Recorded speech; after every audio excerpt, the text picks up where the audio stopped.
पूजामूलं गुरुपदं मन्त्रमूलं गुरुवाक्यमोक्षमूलं गुरुकृपा। नमो सद्गुरु तुकया ज्ञानदीपा। सद्गुरु तुकया ज्ञानदीपा। नमो सद्गुरु सच्चिदानंदरूपा।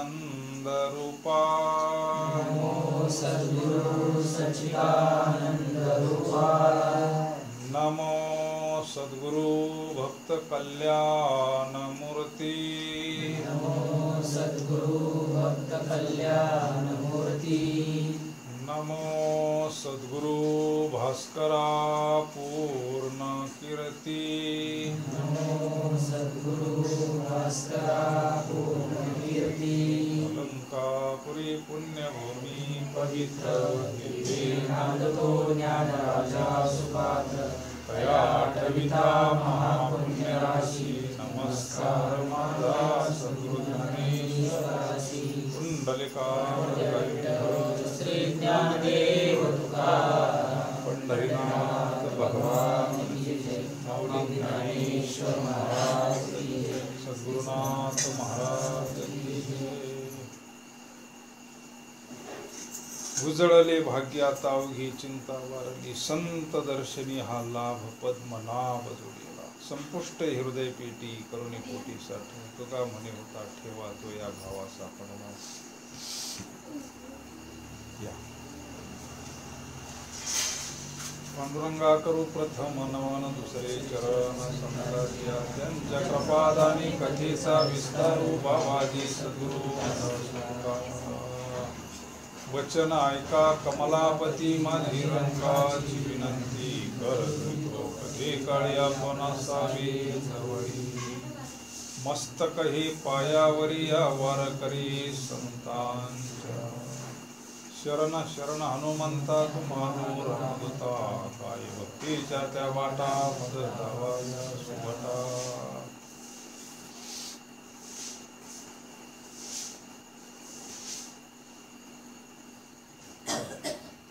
जगद्गुरु संत तुकोबाराय यांचा आपण अभंग सेवेकरता हा घेतला। या ना, काय नाही, आता 2 मिनिटांनी झाली अजून सुरुवात व्हायचंय.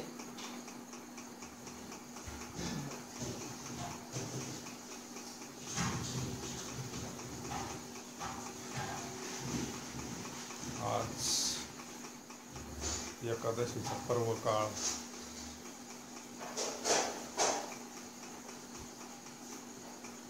एकादशीच्या दिवशी हरिकथा, काहीतरी भगवंताची सेवा, श्रवण, कीर्तन झालं ते पर्व काळ असतो। आणि काहीतरी घडावं एकादशी दिवशी, भगवंताची पांडुरंगाची सेवा घडावी। हा अभंग जो आपण सेवेकरता घेतलाय हा थोडासा कसा वरवर दिसायला फार सोपा आहे, भजनात आपण म्हणतो, परंतु तो अंतरंग अभंग आहे, तसा एक स्थितीपर अभंग आहे। अंतकरणामध्ये संतांच्या कृपेना काय बदल झाला तुकोबाराय म्हणतात। तुकोबारायांचं सांगणं म्हणजे कसं आहे, पुढे पुढे पुढे येईल मागून येणार ना बरोबर।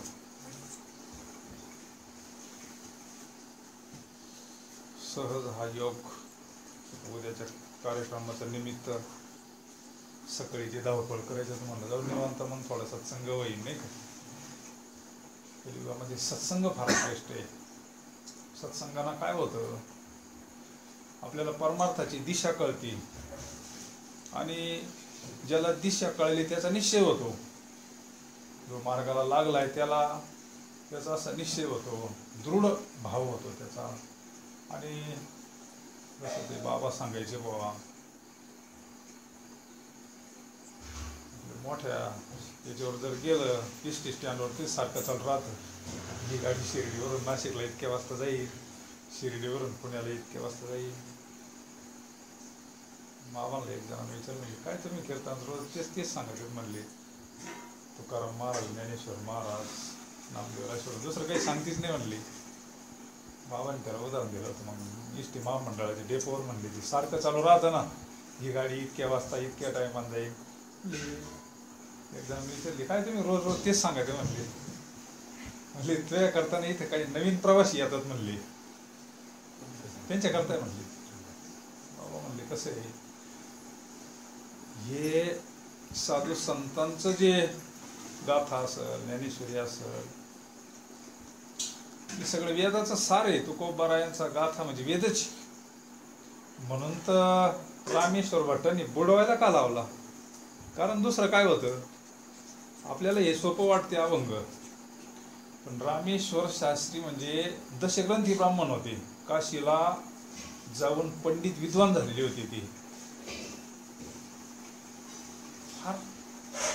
त्या काळामध्ये ते जसं म्हणून तसंच परमार्थाचे राजे म्हणलं तरी चालत त्या काळात. आता काशीला जाऊन आलेले दशग्रंथी ब्राह्मण म्हणजे ते जसं म्हणेन तसं परमार्थाचा नेता. त्यांनी पाहिले ते अभंग, तुकोबारायांचे अभंग असे सगळ्या महाराष्ट्रात कोणी तुका म्हणे, बाया जात्यावर तरी जाळायला लागले तर तुका म्हणे, नांगर हाकणारे सुद्धा तुका म्हणे, असं सगळ्यांच्या तोंडी असे तुका म्हणे इतकं प्रचार झाला अभंगाचा, गुरं वाळणारी.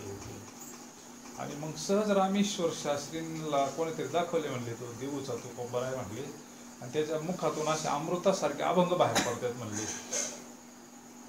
ज्या वेळेस रामेश्वर शास्त्रींनी काही अभंग ज्या वेळेस पाहिले ना, आता तिने वेदाचा अभ्यास केलेला होता ना रामेश्वर शास्त्री, ते म्हणले हे तर वेदाचे म्हणले, तुकोबारायांच्या मुखातून तर वेदच बाहेर पडतोय म्हणले. वेदाचा तो अर्थ आम्हाशीच ठावा, इतरांनी वावा भार माथा तुकोबाराय. खरं वेदाचा अर्थ आम्हाला माहिती नाही. रामेश्वर शास्त्रींनी पाहिलं, अरे भाषा जरी मराठी असली म्हणले, पण ही वेदच बाहेर पडून राहिला ना म्हणले. आणि वेदाचा अधिकार तर सगळ्यांना नाहीये, स्त्री क्षुद्र ते फक्त ब्राह्मणाला अधिकार आहे वेदाचा आश्रमानाचा अधिकार. हे तर काही कुठं मानते, काही याला काही बंधनच नाही राहिलं म्हणले. मग ते पाहिल्यात येण्याचं ते म्हणले तापला तो लई. रामेश्वर सांगितलं हे सगळे बुडून टाका म्हणले. तुकोबाराय बोलून गेलो, तुला कोणा सांगितलं अभंग करायला? मी काय माझ्या मनाने नाही करीत, पांडुरंगानं स्वतः मला आज्ञा केली म्हणले. आणि पांडुरंगाच्या कृपेनं माझ्या मुखातून ते बाहेर पडतात. त्यानं सांगितलं बुडून टाक म्हणले.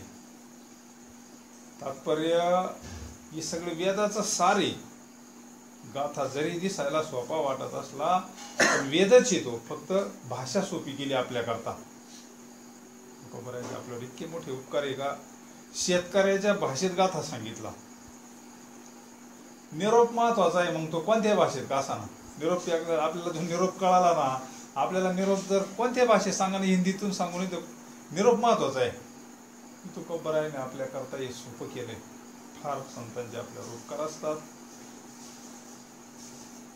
तुकोबारायांचं जीवन तसं सुरुवातीला तिने काही दिवस बरेच दिवस प्रपंच केला, पण परंपरा होती विश्वंभर भावापासून परंपरा होती. पांडुरंगाची भक्ती, पंढरीची वारी, असे जनरली माऊलीने सांगितलं परंपरा त्याचे मूळ शुद्ध.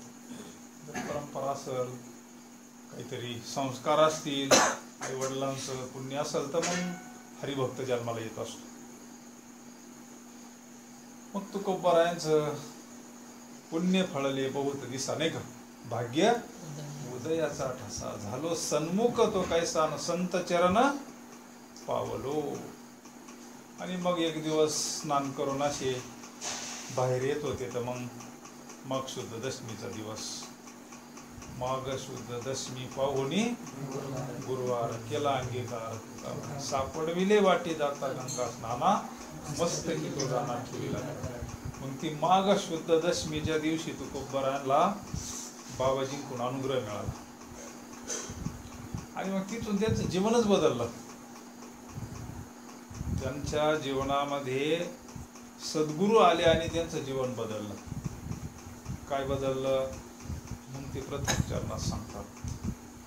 उजळले भाग्य आता अवघी चिंता वारली. 3 प्रकारचं अंतःकरण सांगितलेलं आहे.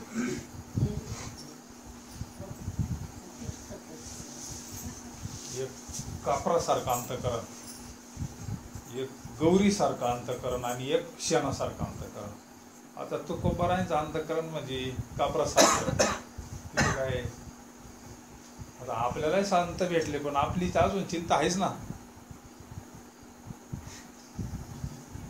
हे म्हणते वारली, रुसून गेलेली, पळून गेलेली तरी परत कधीतरी येईल, पण वारलेली परत येईल का? कधीच येणार नाही वारलेली. म्हणजे तुकोबाराय असं छाती ठोकून सांगतात का माझं भाग्य उजळलं आणि चिंता ही राहिलीच नाही. चिंता नाही राहिली म्हणजे काळजी नाही राहिली, काहीच नाही राहिलं. चिंता ते पळाली गोकुळा बाहेर. मग असं काय केलं तुकोबारायाने का अंतःकरणामध्ये चिंताच राहिली नाही. परमार्थाची प्रक्रिया आहे. ते का म्हणतात सांगितलं, पिकलिया शेंदे कडूपणे गेले, तैसे आम्हा केले पांडुरंगी. काम क्रोध लोभ ठाईच निवाले, नावी आनंदाची सृष्टी झाली. म्हणजे चिंता गेली. परिपक्व अवस्था आहे परमार्थातली परिपक्व अवस्था. त्या परिपक्व अवस्थेपर्यंत जाण्याकरता भगवंताचं अट्टहासानं चिंतन करावं लागत. काही गोष्टी पथ्य नाम विठोबाची, ब्रह्मरस घेई काढा तिने पिढा वारेल, पथ्य नाम विठोबाची. मग भगवंताचं चिंतन करता करता करता ही मंडळी थोडी शांत होतात. जे विकार आहे अंतःकरणामधले हे काय करतात, भगवंताच्या कृपेनं थोडे शांत होतात. आणि संतांच्या कृपेनं आपल्याला असं अनुभवाला येतं आपण नेमकं कोण आहे, देव नेमकं, देवाचं स्वरूप काय, आपलं स्वरूप काय, देव नेमकं कुठं आहे, याचं ज्ञान प्राप्त होतं आपल्याला. अज्ञानामध्ये आपल्याला चाललाय परमार्थ. आपल्याला साधू संत अनुभवानं सांगतात, अनुभव आला अंगा तोया जगा देता, चाखोनी सांगे तुका अनुभव आहे अंगा. आपलं सांगणं कसं आहे सामान्याचं, वाचून ऐकून, म्हणजे शब्द ज्ञान आणि अनुभव ज्ञान याच्यामध्ये इतका फरक आहे. या पुढे घ्या. अनुभवाचं ज्ञान आणि शब्द ज्ञान. जसं काय आता आपण आले काय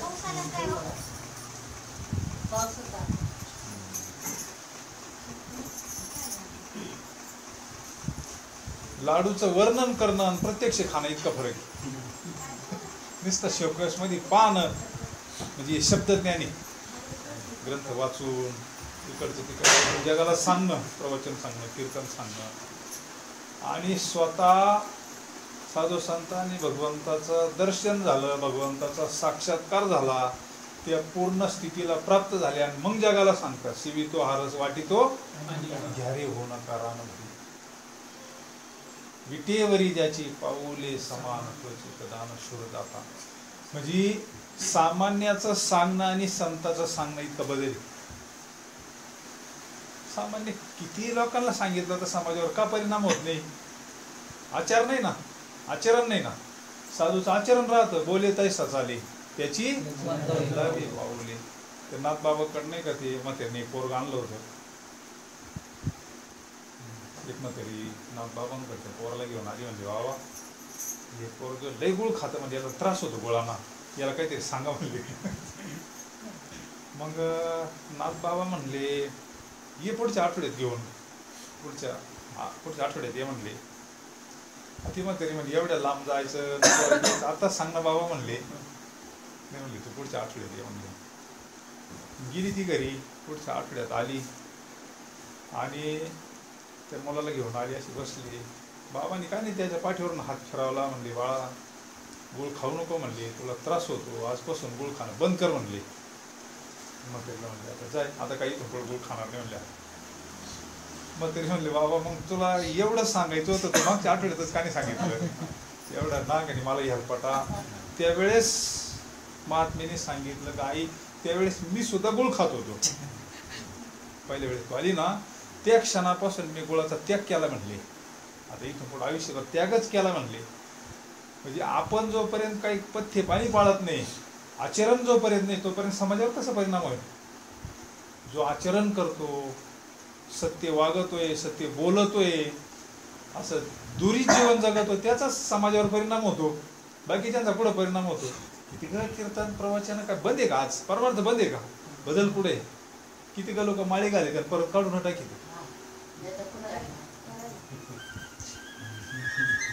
वस्तुस्थिती आहे, वस्तुस्थिती. आता आमच्या तिथं एक पोरग आलं होतं, येत होतं म्हणून घरचे लय आग्रह केला, जाय म्हणजे तू बेटावर. आलं ते माळ घातले 4-8 दिवस, पुन्हा सांगते गेला, पुन्हा जसं तसं. का बदल होत नाही? पथ्य पाळावंच लागत असतं. बाकी तिकडं चालतं कसं आहे, खा काही प्या, कसं आहे करा कसं. पण आपल्या भागवत धर्मामध्ये या गोष्टीला फार महत्व आहे. पथ्य फार महत्वाचं आहे, तरच अंगामध्ये रजोगुण तमोगुण जातील. आणि तुकोबाराज म्हणतात, कोळी कन्यापुत्र होती जे सात्विक, तयाचा हरिक वाटे देवा.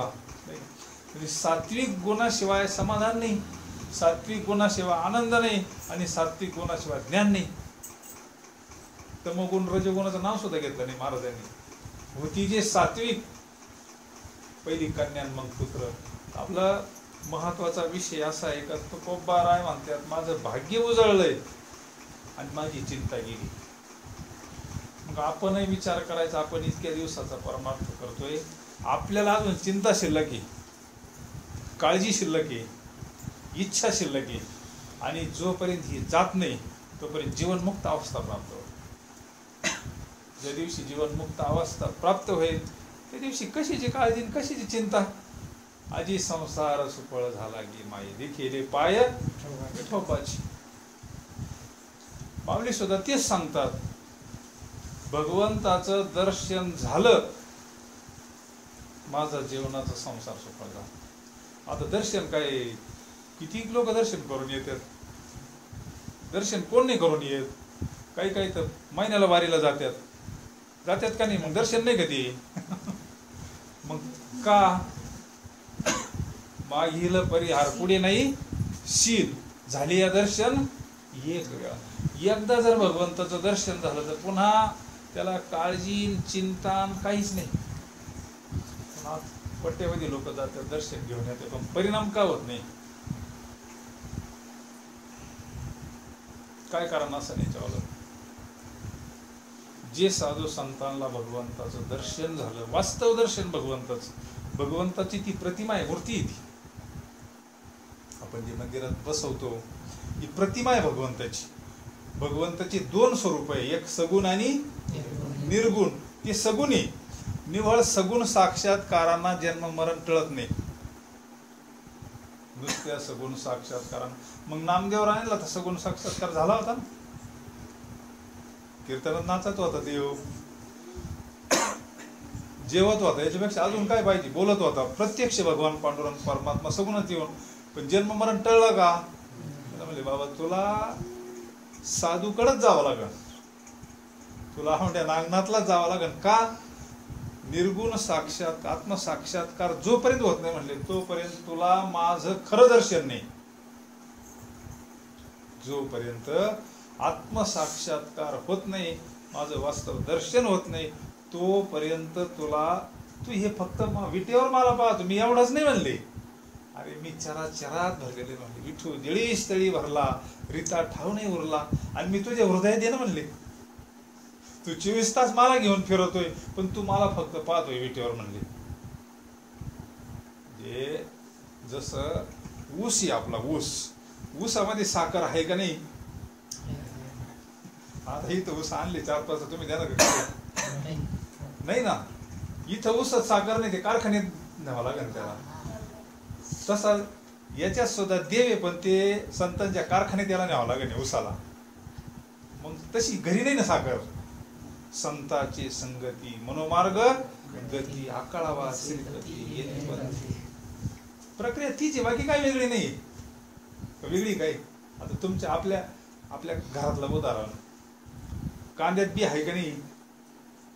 आता इथे कांदे असते ना बरेच, एक गोणीवर कांदे इथं आणून टाकले, मी काढून देणार होतो तुम्ही, पण नाही म्हणायची सोय का, पण काढता येते नाही. तसंच प्रत्येक जण म्हणतो सर्वा घटीराम देहा देही सूर्यप्रकाश धरीला पंढरीचा चोर गळा बांधून यातो, नाही म्हणजे फार म्हातारे माणसं सुद्धा कोणीतरी गेलो तर म्हणते अरे बाबा आत्मा का मरत असतो का, म्हणजे प्रत्येकाला माहिती आहे पण अनुभव नाही. मग आता कांद्यामध्ये बी नाही म्हणायची सोय नाही, पण आता आपल्याला नाही काढता येणार. किती जरी आपण ते ऊस सोलीत बसलो तरी त्याला ती प्रक्रिया करावं लागेल, कापून लावा लागेल. 2.5 महिन्यात बी रोख येते 2.5 महिन्यामध्ये, पण त्याला टाइम आहे ना तेवढा. तसं प्रत्येकाच्या हृदयात परमात्मा आहे, नाही म्हणायची सोय नाही. पण संतांच्या कृपेशिवाय, संतांच्या ज्ञानाशिवाय, भगवंताच्या चिंतनाशिवाय तो अनुभवाला येत नाही. आता आपल्या घरामध्ये दुधी पातेल्यावर त्याच्यामध्ये तूप आहे का नाही, पण आता काढता येईल का, पण नाही म्हणायची सोय नाही ना. त्याला प्रक्रिया येते अशी व्यवस्थित. बायाने जर ठरवलं तर 4-8 दिवसामध्ये व्यवस्थित ते तूप काढता येते. थोडं चुकलं तर फेकून द्यावं लागत आहे. तसंच आहे मंथोनी नवनीता तैसे अनंता वाया व्यर्थ. माऊलीचा हरिपाठ म्हणजे सगळी प्रक्रियाची ती. कसा भगवान परमात्मा आपला करायचा, आपला तो एक देव करून. आणि ही गोष्ट मंथनाशिवाय कशी काय लोणी निघन. मंथन म्हणजे चिंतन, चिंतन म्हणजे भगवंताचं नामस्मरण. एक गावा मी विठोबाचे नाम अनेकाचे काम नाही आता. मग असं ज्या वेळेस होईल मग खरी एकादश. हे व्रत आहे आपण जे उपवास करतोय, हे व्रत आहे. एकादशी म्हणजे सोप्या भाषेत सांगितलं तर आता समजा 10 पोल असे सिमेंटचे, 10 पोल असे एका रेषेत आपण रवले आणि पाहिले तर आपल्याला किती दिसतील. हा एक तत्विकळा दावे हरी.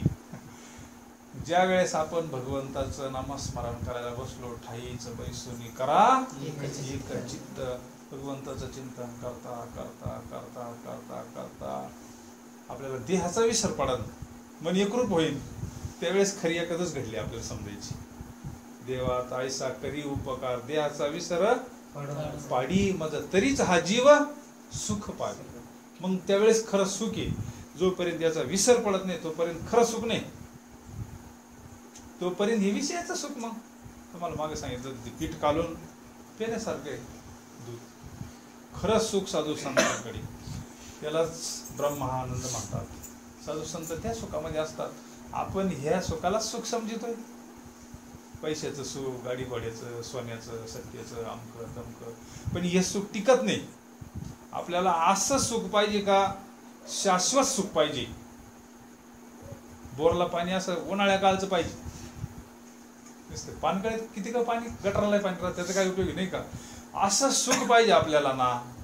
त्या काकड्यामध्ये अभंग आहे, पाय विठ्ठल रुक्मिणी तुम्ही अखंड आणा ध्यानी, मग सुखा काय उणे झाले स्वैरे त्रिभुवन. कशाच्या कृपेना, देव केला ऋणी रिद्धी सिद्धी आहे पाणी, मग सुखा काय उणे झाले स्वैरे त्रिभुवन. म्हणजे भगवंताचं जर आपण चिंतन केलं तर बाकी आपल्याला खरं सुख प्राप्त होतं. आणि एकदा सुख प्राप्त झालं का आपली चिंता न म्हणताच घराच्या बाहेर पडा. जशी तुकोबराय म्हणतात नाव घे चिंता. पण सुख जोपर्यंत प्राप्त होत नाही तोपर्यंत ती जात नाही. एका समजा तांबे बस एक तांबे आहे समजा किंवा ग्लास आहे, एक तर त्याच्यात हवा राहील किंवा पाणी राहील, दोन्ही राहतील. कोणतं तरी एक राहील. म्हणजे जोपर्यंत आपल्याला संतांची कृपा होत नाही, संतांचा अनुग्रह होत नाही तोपर्यंत आपल्याला आपलं स्वरूपच कळत नाही. आपण नेमकं कोणी, आपण देह स्वरूप हे आत्मस्वरूप हे, आपलं नेमकं स्वरूप जोपर्यंत कळत नाही आणि आपल्याला स्वरूपाचा विसर पडला म्हणून दुःख आहे. दुःखाचं कारण संतांनी शोधलं. आपला तोही होता महाभारतातला कर्ण. कर्ण कोण होता? कर्ण इतका महारथी होता तो. कर्णासारखा धनुर्धर नव्हता तसा कोणी. पण प्रत्येक वेळेस त्याचा अपमान व्हायचा. त्याला प्रत्येक जण म्हणायचं तू सुतपुत्र आहे म्हणत होते की नाही त्याला. ज्यावेळेस पांडवांचा ते सगळं हे चालला, आखाडा चालला, सगळ्यात श्रेष्ठ धनुर्धर अर्जुन म्हणून त्याचा विजय झाला, सगळ्यात एक नंबर अर्जुनाचा. त्यावेळेस हा कर्ण तिथं आला. हा म्हणला तुम्ही कसं काय घोषित केलं म्हणले, अजून मी राहिलो, मी लढणारे म्हणले त्याच्या संग, आणि मी जे पाहिजे ते त्याच्या संग लढण म्हणले. मग सगळं अख्खे आलेले होते, अशी अख्खं नगर पाहण्याकरता आलेलं होतं. एक नंबरचा त्याची मिरवणूक सुद्धा काढायला लागली होती अर्जुनाची. हा म्हणला थांबा म्हणले, अजून मी राहिलो ना म्हणले कर्ण. मग त्यावेळेस ठीक आहे म्हणजे झालं थोडंसं. तिथं बरेचसे मंडळी आले, द्रोपाचार्य, द्रोणाचार्य हे ते. त्याला विचारलं, अर्जुन हा क्षत्रिय म्हणले. अर्जुन कोण आहे? क्षत्रिय. आणि तू दासीपुत्र आहे म्हणले, सुतपुत्र आहे म्हणले. हा अर्जुन फक्त क्षत्रियाबरोबर युद्ध करेल म्हणले, तुझ्या बरोबर युद्ध करणार नाही म्हणले. तू एक सुतपुत्र आहे म्हणले. किती अपमान झाला असं, किती समाज होता तिथं. आई सुद्धा होती त्याच्यावाली, तिथं त्याची आई सुद्धा होती कोणती, पण ती सुद्धा बोलली नाही. ती म्हणली नाही का हा माझा मुलगा आहे, कारण तिच्यावर फार मोठं धर्मसंकट होतं. आपला मुद्दा असा महत्वाचा आहे, वास्तविक पाहिलं तर तो कोण होता? कर्ण कोण होता? सुतपुत्र होता का तो? पण त्याला माहिती होतं का? तसंच आपलं झालंय, आपलं स्वरूप आपल्याला माहिती नाही आपण कोणी. तो झाला दृष्टांत झाला. सिद्धांत असा आहे, आपल्या दुःखाचं कारण काय? आम्हाला जे दुःख आपण आयुष्यभर भोगवतो ना, कर्णाला आयुष्यभर दुःख, त्याला प्रत्येक ठिकाणी गेला का त्याचा अपमान, कुणी गेलं का त्याला सुतपुत्रच म्हणायचं. ज्या वेळेस द्रौपदीचं स्वयंवर मांडलं गेलं, आता किती राजा द्रौपदी म्हणली होती तर काय, किती काय रथी महारथी तिथं. असं मंडळीने ऐकलं असं महाभारतात, असं स्वयंवराच्या मंडपामध्ये असं मंडपाला एक असं यंत्र लावलं होतं माशाचं. ते असं फिरत होतं, सारखं जोरात फिरायचं, आणि त्या माशाच्या डोळ्यात बाण मारायचा होता. बरोबर आहे ना? पण कसा मारायचा होता? खाली असा पाण्याचा हळ होता, त्या खाली पाहायचं, वर नाही पाहायचं, खाली पाण्यात पाहायचं आणि बाण वर मारायचं. आणि ते असं जोरात फिरत होते यंत्र, आणि माशाच्या डोळ्याला बाण लागला पाहिजे. लगेच ही द्रौपदी त्याला वर मला घालणार होती. लई आली होती किती का. आता द्रौपदी म्हणजे काय साधी होती कधी, किती मंडळी आले होते, पण ती काय कोणाला मेळ खाय ना, ती जमानाच ती.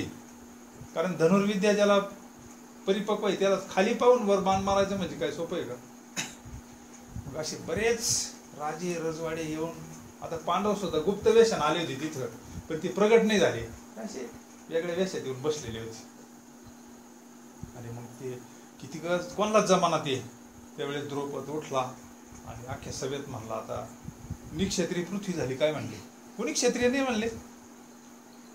मग आता याचं रक्त सळसळलं ना, कर्णाचं, कर्ण होता तिथं, आता होता तो मूळ क्षत्रियच, त्याचं रक्त कसं दम धरेल. तो लगेच उठला ना, लगेच धनुष्यन बाण घेतला, लगेच तो म्हणलं ही काय अवघड आहे म्हणजे, मला हिलाच सोपं आहे म्हणले. लगेच धनुष्य बाण घेतला, लगेच त्यानं ज्यावेळेस लावला ना प्रत्येच्या, तिकडून लगेच द्रौपदी उठली, सांगितलं म्हणले, कर्णा मी एक क्षत्रियाची कन्या आहे म्हणले, मी सुतपुत्राबरोबर कधीच लग्न करणार नाही. किती मोठा अपमान आहे, किती मोठं दुःख आहे. एवढ्या भर सभेमध्ये एवढे राजे रजवाडे एवढे आलेले, त्या द्रौपदीना जवळ असं म्हणले, शेवटी त्याला धनुष्य खाली ठेवून द्यावं लागलं. का दुःख आहे त्याला? त्याला माहिती नाही ना आपण कोणी, माहिती आहे त्याला, आपल्याला माहिती आहे, तुम्हाला माहिती आहे कर्ण कोण आहे. कर्ण सूर्यपुत्र आहे, पांडवांचा पहिला एक नंबरचा भाऊ आहे, कुंतीचा पहिला मुलगा आहे. तो जलमले सोडून गेला, पण त्याला माहिती नाही ना आपण कोण आहे, काय माहिती नाही ना. तसं आपल्याला आपण कोण आहे साधू ज्या वेळेस सांगन त्याच वेळेस कळन ना. तसं आपल्याला काय माहिती कोण आहे आपण. मीराबाई, हिराबाई आपण ह्याच व्यावहारिक नावानं म्हणतोय. आपल्याला मूळ स्वरूप देहालाच माझं म्हणतोय आपण, आणि जोपर्यंत देहाला माझं म्हणतो तोपर्यंत दुःख आपल्या पाचीला पुजलेलं आहे, तोपर्यंत दुःख जाणार. पण तुकोबरायला बाबाजींच्या कृपेना, बाबाजीने स्वप्नी येऊन तुकयाला अनुग्रह दिला निज प्रती. तुकोबरायांना स्वस्वरूपाची प्राप्ती झाली. मी वासुदेव तत्वता कळो येईल विचारिता आहे ठाऊक कसा भाग्य संता. ते म्हणजे माझं भाग्य उजळलं, माझी चिंता गेली. आता मला दुःख हे स्वप्नात सुद्धा नाही म्हणले. कशामुळं? स्वरूपाची ओळख झाली का माझं जे स्वरूप आहे ब्रह्मस्वरूप आहे, मी शिवस्वरूप आहे, मी आत्मस्वरूप आहे, ही प्रचिती त्यांना आली.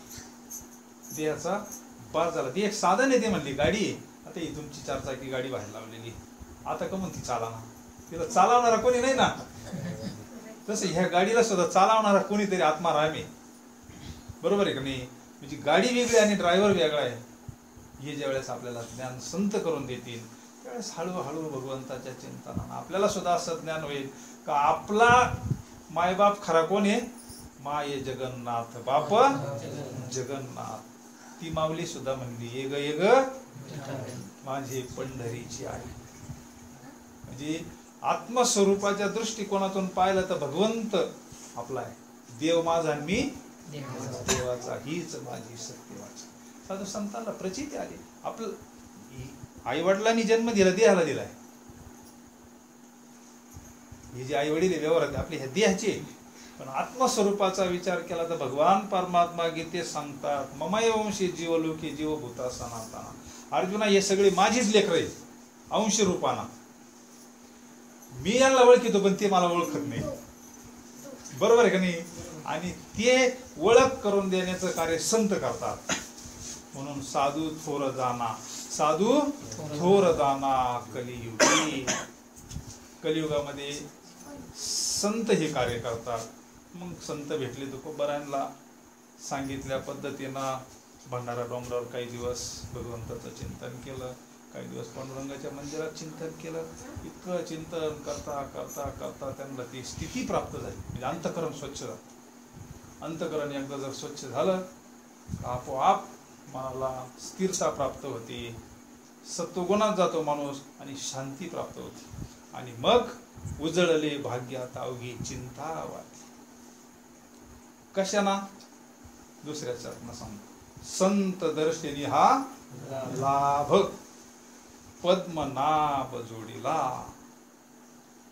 कशाना माझी चिंता गेली? का संतांच्या दर्शनानं, संतांच्या कृपेनं, संतांच्या प्रसादानं, संतांच्या आशीर्वादानं. आता पद्मनाभ म्हणजे काय? पद्मनाभ जोडीला. पद्मनाभ म्हणजे काय? किती वेळा आपण अभंग ऐकला असेल, म्हणलो असेल, पण त्याच्यात तो लक्षार्थ आपल्याला कळत नाही. शास्त्र आपण वाचतो, आपल्याला वरवर अर्थ लागतो, आपण त्याचे भजन करतो, कीर्तन ऐकतो, प्रवचन करतो, पण त्याचा मूळ जो लक्षार्थ आहे तो आपल्याला तोपर्यंत कळत नाही साधूच्या कृपेशिवाय. आईच्या पोटात असताना आपलं भजन चालू होतं. शास्त्र सांगत आहे दिले गर्भात वचन देवा करीन भजन जगन नारायण करीन चिंतन तयाची. म्हणजे आईच्या पोटात असताना आपलं नामस्मरण भगवंताच्या कृपेनं चालू होत. हे तुकोबारायांचं प्रमाण. आठवीन पाय हा माझा नवस. पण कुठं नवस करेल आपण? हा सगळे निवार का आपण सगळे आईच्या पोटातूनच आलोय ना. असं आवडतून पडले असं कोणी डायरेक्ट कोणी, आपण जे प्रत्येक जण आलो आईच्या पोटातूनच आलो. आईच्या पोटात असताना आपल्याला असं उलट टांगेल होत. उलट काय तिथं काय साधा त्रास असं का फॅने का काय? काहीच नाही ना तिथं. त्या मधाला ना वर्णन केलं त्याच्यावाला. 9 मास कष्टलाशी दाव्याने प्रसूत झाली, येताची कर्म जाड तुझी मान अडकली, अकांत ते जननी दुःखे धाय मोकली, परियंदे मदल सासू झुजुरे बाळा. ती मदल असा वर्णन करते. अरे आतमध्ये फार त्राशी म्हणले गर्भवासात. काय सांगू गर्भीच्या यातना तुझं भोगिता नारायणा. मग त्यावेळेस आपण गाठलेलो होतो. मग त्यावेळेस भगवंताला हात जोडले, पांडुरंगाला प्रार्थना केली. आठवीन पाय हा माझा नवस. नवस केला आपण का भगवंता बाहेर आलो का तुझं भजनच करीन म्हणले. तुझं चिंतन सोडून दुसरं काहीच करायचं नाही. प्रत्येक जण आपण सगळे नवस करून आलोय. भगवंत कृपाळू आहे. भगवंताचं अंतःकरण म्हणजे आईपेक्षा हजारो पट उदार अंतःकरण देवाच. भगवंताला दया आली म्हणजे आता यांना वचन दिलंय आपल्याला. या महाराज पुढे या. भगवंत कसं आहे संधी देत असतो आपल्याला. भगवंत म्हणले आता यांना आपल्याला वचन दिलंय, नवस केलाय ना, बाहेर आल्यावर हा आपल्याला भजन करेल. मग भगवंताच्या कृपेनं आपण बाहेर आलो. बाहेर आल्यानंतर आपलं ते नाळ तोडला, त्याला पद्मनाभ म्हणतात. आपला जो नाळ असतो ना ते कट केला जातो, बरोबर आहे का नाही. तो एकदा वायरी तुटल्या का देवाचं लगेच स्मरण बंद होतं तिथं आतमध्ये. जोपर्यंत त्या वायरी जोडीला असतात तोपर्यंत भजन चालू असतं. वायरी तुटल्या कारण तुटला, बाहेर आला, मायाचा वारा लागतो, विसरू लागे तत्वता. माता पिता ओळखू लागे, सगळं म्हणतो हे माझी आई, हे माझे वडील, हे माझे आजोबा, ही माझी गाडी. आणि देवाला जातो विसरून. जो नवस आतमध्ये केला होता त्याला विसरून जातो. मोठा झाल्यानंतर म्हणतो कशाचा देव, कशाचा धर्म, कशाचं गाथा, कशाचं काय. म्हणजे असा माया विघ्ने भ्रमला खरे, म्हणता मी माझे घरी. तो संपत्तीची वाले, कोण पैशाच्या नादात, कोण कशाच्या नादात, कोण कशाच्या नादात, कशाचं कोण काय मानित देवन धर्म नाही का. जो सांगत आहे त्यांना उलट काहीतरी, कोण अंधश्रद्धा म्हणते, कोण काय कोण काय. का आता बाहेर आल्यामुळे त्याला विसर पडला ना, विसर पडला म्हणजे संबंध तुटला. आणि देवाचा संबंध तुटला का मग आयुष्यभर दुःखाची. संसार दुःख मूळ चोहीकडे इंगळ इंगळ, विश्रांती नाही कुठे, रात्रंदिवस काम क्रोध लोभ शुनी, पाठी लागले वढाळ, कवना मी शरण जाऊ दृष्टी देईल निर्मळ. मग काय दुःखाला विचारच नाही. कुणी असो मध्ये या, लय जागा आहे मध्ये. मग पैशावाला असू द्या नाही तर कोणी असू द्या, दुःखाची. जो देखे सो दुखिया बाबा, सुखिया नाही रे कोई, राजा दुखिया प्रजा दुखिया सब जन दुखिया. जो पावा तो दुःखी, किती श्रीमंताकडे जा, तो म्हणणार यंदा काय दुष्काळाची, यंदा कमी ऊस गेला, यंदा असंच झालं, यंदा. म्हणजे अंतकरणाची चित्ताची तळमळ काय त्याची थांबलेली नाही. जो पावा तो दुःखीच. कोण सुखी, जिसने मन को जीता वही सुखी आहे. साधू सुखी, फक्त संत सुखी. या स्थितीला गेला तो खरा सुखी. बाहेर आल्यानंतर सारखं दुःख दुःख दुःख. मग भगवंत काहीतरी निमित्तानं याला माझ्याकडे कसे तरी येईल, काहीतरी त्याला फटका देतोच. लहान मूल कसं खेळायला लागलो आई फटका देते, तसं प्रपंचामध्ये लईच रामला म्हणले. यानं आपल्याला नवस केला होता आतमध्ये इतका गाठीला असताना, तुझं भजन करी भजन. इकडं बाहेर आला तर हा रंगला म्हणले. मग काहीतरी आजाराच्या निमित्तानं फटका देतो, काहीतरी कुठं ठोकला तर फटका बसतो, काहीतरी असं काहीतरी संकट आलं का मग आपल्याला देव आठवतो. मग इतकं देवाचं सारखं देवाचं स्मरण करतो. दुःख आल्यावर कोणती ना का दुःख मागितलं होतं त्याच्या करताच. दुसरं काय का दुःखामध्ये तुझा विसरच पडत नाही म्हणले, सुखामध्ये विसर पडतो. आणि मग जर भाग्य उदयाला आलं मग संत आपल्याला भेटतात. आपण जर संतांवर श्रद्धा ठेवली, भाव ठेवला, विश्वास ठेवला, माऊलीनं सांगितल्या पद्धतीनं तनु मनु जीवे चरणाशी लागावी, अगर्वता करावी, दास्य सकळ मग अपेक्षित द्या पुढे. आणि आपण संतांवर विश्वास ठेवला, संतांची आपल्यावर कृपा झाली, पवित्र तुळशीची माळ घातली, संतांनी आपल्याला नामाचा उपदेश केला.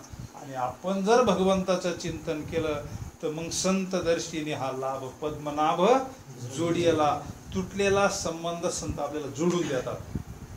पायरी ज्या तुटेल होत्या त्या फक्त संतांना जोडता येत, त्या आपल्याला घरच्या घरी काय जोडता येत नाही. साधी ह्या गाडीचं जर काय झालं तर घरी जमत नाही. आणि ही गाडी तर त्यानं बनवली, ही मशीन काय याच्यातल्या वायरी डॉक्टरला तरी अजून मेळ लागलाय का नाही ना. फार मोठं मशीन आहे तसं पाहिलं तर. अशा केसासारख्या वायरी याच्यामध्ये. आता आमच्या त्या असं गोगलगावच्या पलीकडे असं ज्याचा कार्यक्रमाला गेलो होतो, वर्ष श्राद्धाचं असं प्रवचन होतं. आणि एक प्रवचन झालं आणि एक अशी चांगली 12वीची मुलगी दर्शनाला आली. इतकी सुंदर मुलगी, गोरी पान. दर्शन वगैरे केलं आणि तिची आजी तिच्या बरोबर होती. असं धरून आणलं होतं तिला. म्हणले बाबा तुम्ही त्या आंधळ्याचं सांगितलं तसं तिचं झालं म्हणले. तर तिचे डोळे एकदम व्यवस्थित, कोणी म्हणणारच नाही तिला आंधळी म्हणून. असं कसं काय आंधळे म्हणले, तिला इथं कशी गाठ आली होती थोडी आणि ऑपरेशन करताना काहीतरी चूक झाली तिची दृष्टीच गेली म्हणते. इथून सगळ्या वायरी असतात या सगळ्या अशा केसासारख्या असत्या का डॉक्टरला सुद्धा त्याचा मेळ नाही लागत आणि ती कुठंतरी शिर तुटली गेली ती केशवाईनी आणि त्या मुलीला दिसायचंच बंद झालं. तसं याच्यामध्ये त्यानं निर्माण केलेलं आहे मशीन, तोच जाणून नीट करणं. मग तुटलेला संबंध संत जोडतात. संत दर्शनी हा लाभ पद्मनाभ जोडला. आणि मग एकदा तो संबंध जोडला मग भगवंताचं स्मरणात आपण राहिलो पाहिजे. नित्य नेमनामी ते प्राणी दुर्लभ लक्ष्मी वल्लभ या जवळ सतत अखंड चिंतन हो सदा नाम घोष. सदा म्हणलं का कधी मध्ये म्हणलंय. मग आता सदा नाम घोष कस काय करता येईल. भजन 3 तास करता येईल. सदा म्हणलंय तिने, अखंड म्हणलंय, नित्य म्हणलं का नाही. अखंड कसं करता येईल. समजा आपण बाजारात गेलो मोठ्यानं भजन म्हणायला लागले लोक म्हणतील हा येडा आहे म्हणतील का नाही. गावात गेलो समजा एखाद्या हाफिस पुढं तलाठी हाफिस आपलं जर मोठ्यानं भजन चाललं तर काय म्हणतील याला काय म्हणते सहस्र बुद्धीकडे. आता काहीतरी डोक्यावर परिणाम झाला. साधू संतांनी युक्ती सांगितली. अरे ज्ञान देव मौन जप माळांतरी धरुणी श्री हरी मौनात चिंतन करता येते ना आपल्याला. मौनात मनातल्या मनात कुठं करता येईल चिंतन. केळ्या बाळताना करता येईल, शेणकूर करताना, कांदे काढता करता, दळीता कांडीता तुझं गाईनं मी आनंद, भाकरी करताना करता येईल. म्हणजे हे खरं नाम संकीर्तन साधन पे सोपे जळतील पापी. म्हणजे सतत आपलं जर भजन चाललं हे संबंध संत जोडून देतात. परावानीशी आपला संबंध जोडून देतात. अखंड तू भगवंताचं चिंतन कर, तुझला दुःख हा विशेष संपला आणि मग जीवाला सुख प्राप्त होत, शांती प्राप्त होती, आनंद प्राप्त होतो. कशाच्या कृपेना. संत दर्शनी हा लाभ पद्मनाभ जोडियला. आणि 3ऱ्या चरणात महाराज सांगतात संपुष्ट हे हृदय पीठी करुणी पोटी साठवू. म्हणजे असा त्याची अभंगाचा असा पुढं त्याच्याशी संबंध आहे प्रत्येक चरणाचा. का माझी चिंता कशाने गेली, एवढा मोठा संत दर्शनाचा लाभ कशाने प्राप्त झाला. पद्मनाभ जोडल्यामुळे. त्याचं कारण संपुष्ट हे हृदय पीठी करुणी पोटी साठ. मी देवाला कुठं साठवलं, हृदयात साठवलं. साठविला हरी जी ही हृदय मंदिरी त्याची सरली येर झाला सुफल. आता सामान्य माणूस अज्ञान म्हणजे त्याला असं वाटतं देव फक्त बाहेरच. पंढरपुरात, गंगापुरात, अक्कलकोटला, काशीला, गयाला, मथुराला तो तसा सर्वत्र भरलेलाच आहे. बाहेर देव प्रत्येक ठिकाणी आहेच, व्यापक येतो तो नाही अशी जागा नाही. पण आतल्या देवाकडे कोणाचं लक्ष आहे का. आपल्या हृदयात जो देव आहे प्रमाणाचे पहा. चाले शरीर मनाशी असत. कोण बोलवितो देखवी ऐकवी एक आणि तयाचे भजन. म्हणजे आपण जे आता ऐकतोय ही कोणाची सत्ता आहे, देवाची सत्ता आहे. बोलतोय आपण कोणाची सत्ता आहे. तरी लोक म्हणते देव नाही. देवाच्या सत्तेनं सगळं चाललंय. दिले इंद्रिय हात पाय कान जेने तू जोडशील नारायण. म्हणजे हे जे सगळं चालतंय आपलं शरीर ही सत्ता त्या भगवंताची. ऐकतो देवाची सत्तेना. आता आम्ही एवढ्या लांबून आलो कोणाच्या सत्तेनं आलो, त्याची सत्ता आहे. पायानं जर आलो तर मग प्रेताला काय पाय नाही राहते का. सगळं राहतं त्याला, पण आतला निघून गेला वारा मागे राहिला पसारा नाही का. तुकडोजी महाराजांचं एक भजन आहे पहा. काळी मोडीचा पिंजरा केला आता राघोबा बैसाला. हा पिंजरा आहे म्हणले आणि आतमध्ये कोण आहे, राघोबा आहे. राघोबा उडून गेला रे राघोबा उडून गेला. पिंजरा मातीत जडतीला. म्हणजे काय होत आहे पिंजऱ्याचं मग, कोणी भर राग. आतमध्ये राघोबा हे महत्वाचं आहे. तसं आपली जनाबाई सुद्धा एका अभंगात म्हणली धरीला पंढरीचा चोर गळा बांधून या दोर. पुढे काय हृदयबंदी खाना केला आता विठ्ठल कोंडले. तेच तुकोबाराय म्हणतात मी हृदयात देव कोणला. हृदयात जोपर्यंत पिंडातला कळत नाही ना, ह्या पिंडातला, तोपर्यंत ब्रह्मांडातला कळत नसतो. पहा आपले ते सुरदास होऊन गेले. एक सुरदास तशी एक पदवी, जशी महंत पण तशी सुरदास म्हणजे आंधळे होते ती, पण गायन भयंकर त्यांच्या वादात. मग असे ते सारखं कृष्ण चिंतन करायचे, मोठ्यानं भजन करायचे, सारखं कृष्ण हातामध्ये चिपळ्या घ्यायच्या आणि सारखं भगवंताचं भजन बंदच नाही असं. पण दिसत नव्हतं. मग एकदा त्यांची अशी इच्छा झाली का आपण भगवान श्रीकृष्णाच्या दर्शनात द्वारकेला जावं, अशी त्यांची इच्छा झाली. पण दिसत नाही ना, आंधळे. कुर्मादासासारखी तळमळ. एक दिवस निघालेच, सकाळ जेव्हा आता करीतो सांभाळ तुझं मोकळीला आयशी नाही. निघाला आता आपण तर भजन करीत निघालो म्हणले. ते भजन करीत करीत करीत जंगल लागायचं, कधी निघायचे आपले. जिकडून कोण सांगत आहे रस्ता, सांगितला तर रस्त्याला लावून दिलं का मग पुन्हा जंगलातून असे एक दिवस चालले. लईच रंगली बाई, म्हणजे देहाचा विसर पडला पहा. आणि पुढं दरी आली, अशी दरी. आता सुरदास महाराज पडणार. आता भगवंत काय झोपेले गाव. आपल्याला असं वाटतं तो फक्त गावातले देवळात असं. अहो आपला भाव त्या पटीत गेला का देव लगेच प्रगट होत असतो. तो आहेच सर्वत्र भरलाय आपल्या हृदयात. आपला भाव कमी पडतोय. आता ते तर पूर्ण भगवंतावर भार घालून निघाले होते ना त्याच्या दर्शनाला. आता पुढचा पाऊल दरीत पडणार. मग आता भगवंताला रावण का, आता खाली एवढ्या मोठ्या दरीत कोसळल्यानंतर काय होईल बघताच. भगवंताना लगेच सगुणात आले, गवळ्याचं रूप धरलं आणि म्हणले ओ बाबा थांबा थांबा. लगेच हात धरला. सुरदास महाराजांचा हाताचा स्पर्श झाला, लगेच जाणवलं त्यांना. हाताचा निवळ स्पर्श झाला, देवाचा स्पर्श म्हणल्यानंतर लगेच त्यांना सरसरून असा काटा आला, लगेच आनंदाच्या उकळ्या फुटायला लागल्या. तिने ओळखला हा दुसरा तिसरा, एवढ्या जंगलात दुसरा कोण येईल म्हणले. पण आंधळ्या माणसांचं असं असतं, ते आपला हात धरीत असत्या, ते हात दुसऱ्याच्या हातात कधीच देत नाही. आंधळे तुम्ही कधी पहा, देवाचा हात धरला. आता ते बालरूपात येलं होतं, गोरख्याच्या रूपामध्ये श्रीकृष्ण परमात्मा पक्का हात धरला. म्हणले बाबा इथं फार मोठी दरी आहे. कुठे निघाले म्हणले तुम्ही. मी चाललो दर्शनाला, द्वारकेला चाललो म्हणले. थांबले तुम्हाला रस्त्याला लावून देतो.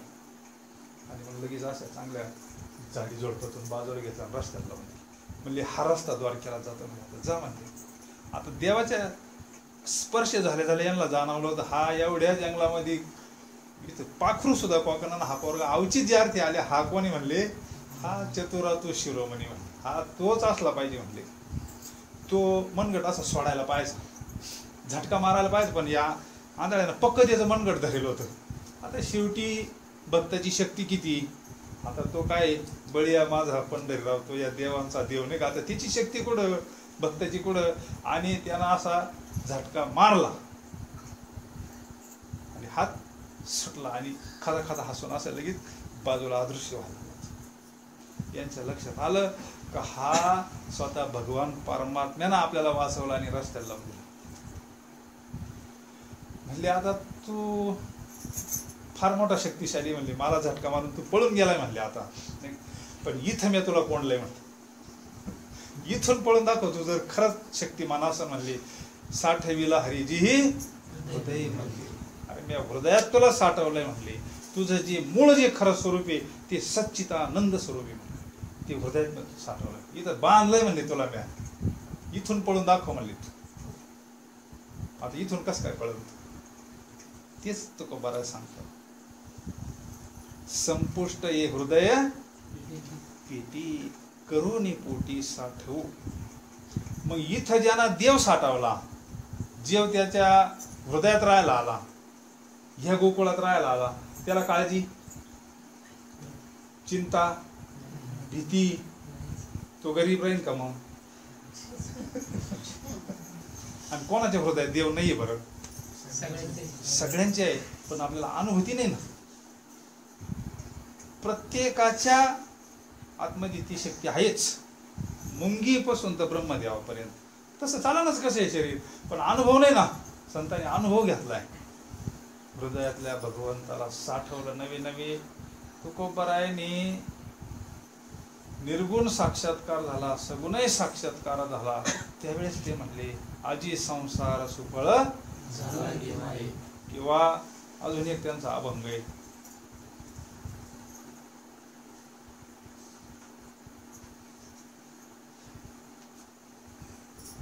तो अभंग माऊलीचा आहे. आजी संसार सुफळ झाला गे माये, देखिले पाय विठोबाचे, तो मज व्हावा, तो मज व्हावा, वेळो वेळा व्हावा, पांडुरंग बाप रखुमा, देवीवरू न विसंबी सर्वथा, निवृत्तीने तत्वता सांगितले, तो मज व्हावा, तो मज व्हावा, वेळो वेळा व्हावा पांडुरंग. सावता बाबा म्हणतात धन्य त्याची माता, धन्य त्याचा साठविला दाता. कुठं साठवलं सावता बाबांनी? सावता बाबांचं चरित्र तुम्ही किती वेळा ऐकलं असेल कीर्तनातून, प्रवचनातून. हृदयामध्ये साठवलं. हनुमंतरायानं कुठं साठवलं? राम हृदयामध्ये साठवलं. सावता बाबा तर पंढरपूरला जात नव्हते हो. काय काय महात्म्य जीवन असन. पंढरपूरला सुद्धा कधी गेले नाही सावता बाबा. कांदा मुळा भाजी अवघी, याचा अर्थ जाऊ नये असं नाही बरं का महाराज. हो महाराज, त्यांना साक्षात्कार झाला होता. त्यांना कशातही पांडुरंग वृक्षवल्ली आम्हा सोयरी वनचे. परिणाम कशाचा आहे? अखंड चिंतन. भगवंताला त्यांच्याकडे यावं लागलं बा. शक्ती कशाची? ही भक्तीची शक्ती आहे, ही प्रेमाची शक्ती आहे. सगळं आखे वारीतले लोक तिकडे पंढरपूरला आणि पांडुरंग कुठं सावता बाबाचे. काय काय भक्ती? फक्त भगवंत आवडीने भावे हरी नाम घेशी, तुझी चिंता त्याशी, सर्व आहे नको खेद करू, कोणत्या गोष्टीचा पती लक्ष्मीचा सकळ जीवांचा तुझं मोकलीला आहेशी. एकदा हृदयातला कळाला ना, आपल्या हृदयात पांडुरंग परमात्मा आहे. बारीक विचार केला तर एवढा परमात्मा विटेवर जो उभा केला, काय केलं बरं या मंडळीने? तसं पाहिलं तर कोणता परमार्थ केला पुंडलिकानं? यज्ञ केला का, याग केला का, जप केले का, तप केले? काय केला बरं? पुंडलिका भेटी परब्रह्म आले, काय केलं? आई वडिलांची सेवा. स्वतःच्या हृदयात जर भगवान परमात्मा आहे तर मातृदेवो भव, पितृदेवो भव, अतिथी देवो भव, आचार्य देवो. आई वडिलांची अशी सेवा केली का परब्रह्म म्हणून केली. देवाला यावं लागलं भगवान. पण कधी? कुक्कुट स्वामींचं दर्शन झाल्यानंतरचा पुंडलिक. अगोदरचा पुंडलिक तुम्हाला माहिती आहे ना काय करत होता? काय करत होता? आई बापांना तर तो वडीत चालला होता, बायकोला खांद्यावर घेतला होता. पण साधूची कृपा झाल्यानंतरचा पुंडलिक पाहतो मी काय साक्षात्कार झाला त्याला. अरे पांडुरंग दुसरा कुठं नाहीच म्हणले, आपल्या आई वडिलातच देवी म्हणले. काय सेवा केली पुंडलिक. स्वतः परब्रह्म परमात्मा प्रसन्न होऊन आले तरी बाहेर नाही आला पुंडलिक. म्हणजे अजून मा राहिले म्हणले आई वडिलांची सेवा करायची, अजून माझी सेवा पूर्ण नाही झाली म्हणले. गीठ फेकली, देवाला उभं राहावं लागलं. त्यावेळेस सगळं आवरलं, आई वडिलांची सेवा झाली. त्यावेळेस गेल्यानंतर मग तर स्वतः भगवान परमात्मा चतुर्भुज स्वरूपामध्ये विचारलं. म्हणले आता काहीतरी वर माग. म्हणले मी प्रसन्न झालो. काय मागावं पुंडलिका? पुंडलिकांना स्वतः करता काहीच नाही मागितलं. मागितलं ते तुम्हा आमच्या करता. हे जे येतील म्हणले सगळ्यांचा उद्धार कर म्हणले. मला काही नको म्हणले. तू असाच उभा राह म्हणले, इथंच उभा राह म्हणले. त्यांना जसा उभा केला तो अजूनही तसाच उभा आहे नाही का. पुंडलिकासाठी अजून तिष्ठत तुका म्हणे मात धन्य त्याची, दासी पुत्र कन्या विदुराच्या बक्षी, दैत्या घरी रक्षी प्रल्हादाशी, चर्म रंगू लागी रोहिदासा संगी, कबीराचे मागे शिले विनी, सजन कसाया विकू लागे मास, माळ्या सावत्यास. काय केलं ते सजन कसाया नाव? विकित होता, देव त्याच्याकडे राहायला जातोय. असं काय प्रेम आहे फक्त, बाकी दुसरं काहीच. देव भावाचा केला हाची देव बाकीच्या कशानं संतुष्ट होणार नाही. कोट्यावधी रुपये जरी दिले तर देवाला त्याची घेत नाही. सगळं त्याच आहे, सगळं त्याच आहे. आपलं नाहीये काही. देवाला लागत प्रेम, प्रेम लागत, भाव लागत. आणि तो ह्या भक्तीनं अंतकरणामध्ये तयार होतो. प्रेम प्रेम सुख दे, प्रेम सुख दे, प्रेमाविन नाही समाधान. आपल्याला जर समाधान पाहिजे असं, आपल्याला जर शांती पाहिजे असं, आपल्याला सुखी जीवन जगायचं असं, तर आपल्याला भगवंताचं अंतःकरणामध्ये प्रेम प्रगट झालं पाहिजे. मग कशाने होईल? अंतःकरणामध्ये दोष. आपल्या 3 प्रकारचे दोष सांगितले शास्त्रानं. 9:30 वाजले. मल दोष, विक्षेप दोष आणि आवरण दोष. भगवंताचं आपण मनापासून ज्यावेळेस चिंतन करतो, अंतःकरणापासून चिंतन करतो, त्यावेळेस आपला मल दोष निघून जातो. म्हणजे अंतःकरण जे आपलं मळलेलं आहे मन, भगवंताचं जर अंतःकरणापासून चिंतन केलं, त्याची खूण सांगितली तुकोबारायने, प्रमाणाशिवाय नाही. संत चरण रज लागता सहज, वासनेची बीज जळोनी जाय. मग रामनामे सुख घडो घडी, कंठी प्रेम नाही निर. अशी स्थिती ज्यावेळेस होईल पांडुरंगाचं चिंतन करता करता, समजून घ्यायचं मलदोष निघून गेला. आपला अंतःकरणाचा मलदोष निघून. विक्षेप दोष आणि आवरण दोष ही फार कठीण आहे. एक जण असा जेवायला गेला, सोप्या भाषेत सांगतो तुम्हाला. असं काहीतरी कार्यक्रम होता आणि जेवायला गेला. आता तिथं गावरान तुपाची जिलेबी काढेल होती. बेतलय भारी होता, वाढदिवसाचा कार्यक्रम होता असं धरून चाला. आणि असा श्रीमंत गडी होता, जेवायला गेला. त्याच्या बोटामध्ये 2-3 तोळ्याची अंगठी होती. आता ते गावरान तुपामुळं ते काय झालं, जेवण झालं, तो हळामध्ये हात धुवायला गेला. त्याच्या काही लक्षातच नाही आली. ती चुकडी झाली असल्यामुळे गेली असेल ती. आणि मग इकडे बडीशेप वगैरे खायला बसले, असे पानबिन खायला. मग त्याच्या लक्षात आलं आपली अंगठी काय झाली. आता 3 तोळ्याची अंगठी म्हणजे केवढी झाली ती आजच्या भावात. म्हणजे लाख रुपयाची अंगठी म्हणले, त्याला काय भावात पडली जिलेबी. त्याला काय ती कर्मानच बा, कुठं पडली असं, कुठं पडली असं, कुठं पडली असं. मागून त्याच्या असं लक्षात आलं का आपण त्या हाळामध्ये हात धुवायला गेलो, तिथं पडली असं काय नको. बरेच माणसं गोळा झाली अशी. पाहिलं पण ते हात धुवून पाणी खराब झालं होतं. हात धुवून पाणी आता ते तेलकटांना मग ती दिसन का? नाही दिसत. तसं आपलं अंतःकरण असं खराब झालेलं आहे. ब्रह्म प्रत्येकाच्या अंतःकरणात आहेच. आनंदरूपी भगवान परमात्मा सुखरूपे. आणि मग एक जण म्हणला, आता आपण काय करू, तुरटी आणू आणि ते पाणी स्वच्छ करू. मग ते तुरटीनं ते पाणी काय झालं, स्वच्छ झालं. आणि स्वच्छ झाल्यानंतर मग ती अंगठी थोडी थोडी दिसायला लागली, पण ते पाणी हलत होतं. म्हणजे पाणी स्वच्छ झालं म्हणजे मलदोष गेला. आपल्या अंतःकरणातला मलदोष गेला. जसं तुरटीनं गेला, तसं ह्या नामरूपी तुरटीनं भगवंताच्या चिंतनानं आपला मलदोष गेला. आता जे पुढचे 2 दोष राहिले, विक्षेप आणि आवरण दोष. मग विक्षेप दोष म्हणजे मग पाण्याच्या अशा त्या लाटा उठायच्या, त्याच्यामुळे ती अंगठी अशी क्लिअर काय दिसना, हलायचं ना पाणी. तसं अंतःकरण सुद्धा आपलं रजोगुणी कधी तमोगुणी, सारखे संकल्प विकल्प चिंता काळजीनं आपल्याला ते सुख कायम नाही भेटत. भजनात येतोपर्यंत बरं वाटतंय, कीर्तनात बरं वाटतंय, इकडे प्रपंचात आलं म्हणजे विक्षेप दोषामुळे आपल्याला सतत समाधान प्राप्त होते. मग एक जणाला त्या पाण्याला काय केलं, असं निवारा केल्यानंतर पाणी असं शांत झालं, स्थिर झालं. म्हणजे विक्षेप दोष गेल्यानंतर वरून ऊन पडलं आणि ती अंगठी अशी बरोबर दिसायला लागली. अरे म्हणले अंगठी इथं आहे म्हणले खाली, पण आता तरी पाणी, आता अंगठी कशी काढता येईल. 3 नंबरचा दोष राहिला, आवरण दोष. मलदोष गेला, विक्षेप गेला, तर आवरण दोष राहिला. मग एक जणांना डोकं लावलं, म्हणले आता आपण अंगठी काढू. त्या टाकीला खाली कॉक आहे म्हणले मोठा, ते पाणी काय करू, सोडून देऊ म्हणले. आणि मग अंगठी काय लगेच अंगठी आहे. मग आता अंगठी काढायला वेळ आहे का काही. तसा मलदोष गेला, विक्षेप दोष गेला, आवरण दोष गेला का भगवान परमात्मा आपल्या हृदयात आहेच. आणि भगवंताचं स्वरूप काय आहे, सत चित आणि आनंद स्वरूप आहे भगवंताचं वास्तव स्वरूप. निर्गुण जो आत्मा आहे ना आपला, त्याचं स्वरूप काय आहे, ही प्रतिमा आहे. ही जे आपण मंदिरात देवळात जे प्रतिमा आहे देवाची, ही मूर्ती आहे, हा फोटो आहे. पण भगवंताचं वास्तव स्वरूप सर्व सुखाचे आगर. म्हणजे काय, मागच्या वेळेचा विषय झाला आपला. म्हणजे जिथं सुख राहतं, सुख आणि देव वस्तू एक आहे का, दोन्ही एकच. अजून एक अभंग आहे ना, सुखरूप ऐसा दुजा कोण आहे, माझ्या पांडुरंगा वाचून. म्हणजे सुख, झोपायचं का, झोप ना, तिथंच झोप ना. घ्या त्याला मांडीवर थोड्या वेळ, मांडीवर घेते का थोडं. झोप एक 5-10 मिनिटं झोप.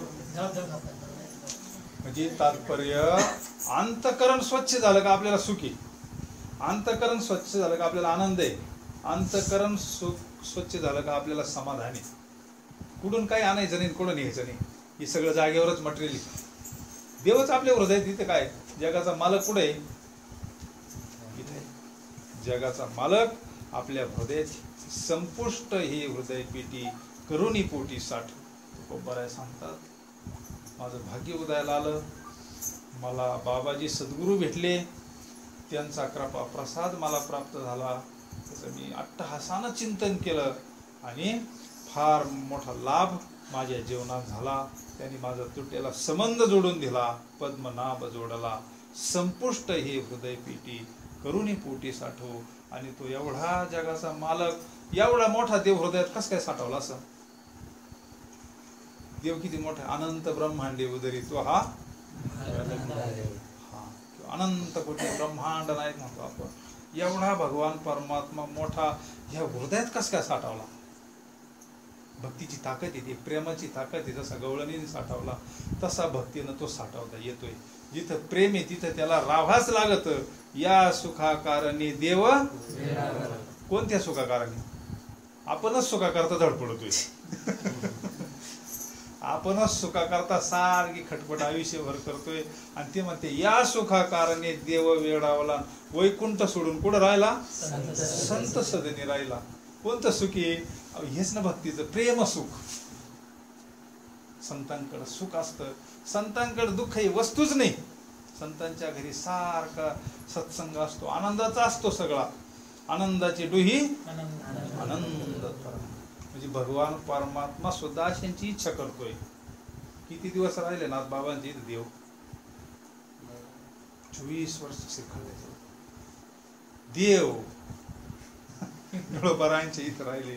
म्हणजे सगळ्यांनी साधू संतांची इथं काम केलं बा. तेथे राम नाम होईल श्रवण. काय म्हणले तिथं? आरतीचं नसतं, भगवंताचं चिंतन. भगवंताला फक्त तेच आवडत आहे. तेथे असे देव उभा जैशी रंग भरे प्रेमी हरिदास नाच. जिथं भगवंताचं नामस्मरण आहे, भगवंताचं चिंतन आहे, भगवंताची कथा चालू आहे, देव तिथे. कोणत्या रूपात येईल? तो कोणत्या रूपात येईल हे काय सांगता येत नाही. निर्गुण स्वरूपात तर आहेच तो, पण विशेष रूपानं तो श्रवण करतो. कुठं? ज्यांनी भगवान परमात्मा आपल्या हृदयात साठवला. आणि शेवटच्या चरणात माणूस सांगतो सगळ्या अभंगाचा सार, हे मला कशाना प्राप्त झालं. एवढी मी एवढ्या उच्च लेवलला, उच्च स्थितीला प्राप्त झालो, सिद्धावस्थेला प्राप्त झालो, याचं कारण तुकोबराय सांगतात. तुका म्हणे होता ठेवा, तो या भावा सापडला. आता कोणता ठेवा होता यांच्यावाला? एवढाच विषय आपण फक्त आता 5 मिनिटात पाहणार. असं आहे,